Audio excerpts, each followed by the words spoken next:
Donosi li turizam Dubrovniku isključivo boljitak ili nekontroliranim porastom stvara probleme, tema je o kojoj se sve češće raspravlja.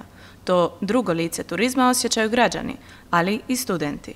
Svake godine, s dolaskom sezone, mnogi od njih moraju napuštati unajmljene stanove, dok je akademska godina još u tijeku. Ja svoj smještaj moram napustiti 1.6. kao i većina studenata koji nisu iz grada. To se događa iz razloga što turistička sezona počinje sve ranije i ranije i naravno da je svim stanodavcima isplativije iznajmljivati stanove turistima nego nama studentima. To je velik problem iz razloga što poslije 1.6. tek počinju ispitni rokovi, tako da većina studenata zapravo nema gdje završiti akademsku godinu i srediti ispite do kraja. Veliki broj posjetitelja i gužva unutar zidina ljetna je svakodnevnica, koja kod Dubrovčana otvara brojna pitanja. Tim povodom Sveučilište u Dubrovniku organiziralo je treću znanstvenu tribinu pod nazivom Grad na kružnom putovanju.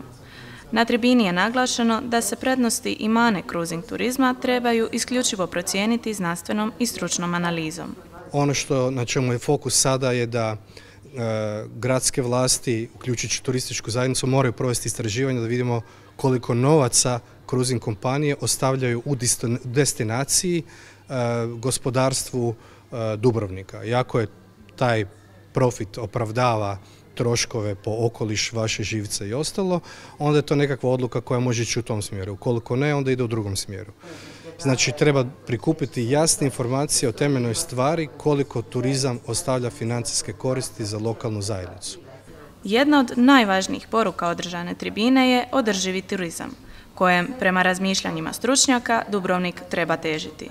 Respect the City projekt je na kojem radi nova gradska uprava, kako bi se olakšalo kretanje turista na području Staroga grada. Mi smo prošle godine uveli neke, recimo to, vatrogasne mjere koje su na neki način pokušale kontrolirati gužvu. Ove godine je napravljen iskorak u tome što su se donijeli nove odluke vezano za javne površine, dakle raščišćenje plato pila, drugačiji raspored, odnosno bolja kontrola nad postavljanjem stolova i stolica u Staroj gradskoj jezgri, preusmjeren je dio prometa autobusa iz smjera Crne Gore na Ploče, regulirana je dostava do 8 sati ujutro, dakle s platoa Ploče i takve aktivnosti koje su zapravo, kao što sam rekla, kratkoročne, a projekt Respect the City kao akcijski plan, on ima 3 grupe aktivnosti, kratkoročne, srednjoročne i dugoročne.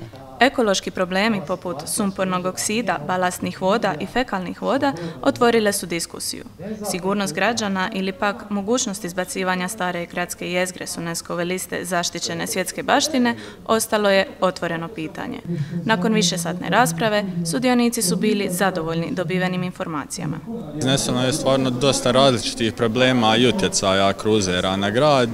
Spomenuto je svakako ono što ja mislim da je bitno, da su za upravljanje bitni podaci, to je ono što bi rekao da fali, a što je izloženo isto na tribini. Jednostavno bez točnih i preciznih podataka teško je upravljati sa bilo čime. Sviđa mi se što nakon svake tribine slijedi živa rasprava u kojoj zajedno s našim studentima sudjeluju i predstavnici lokalne zajednice i naši građani, što znači da smo pobudili njihov interes. Održivi turizam u svakom je slučaju interes Dubrovčana, a neposredno ili posredno i studenata. To je interes i gradske uprave, kako bi se na najbolji mogući način iskoristile prednosti turizma za opći napredak Dubrovnika.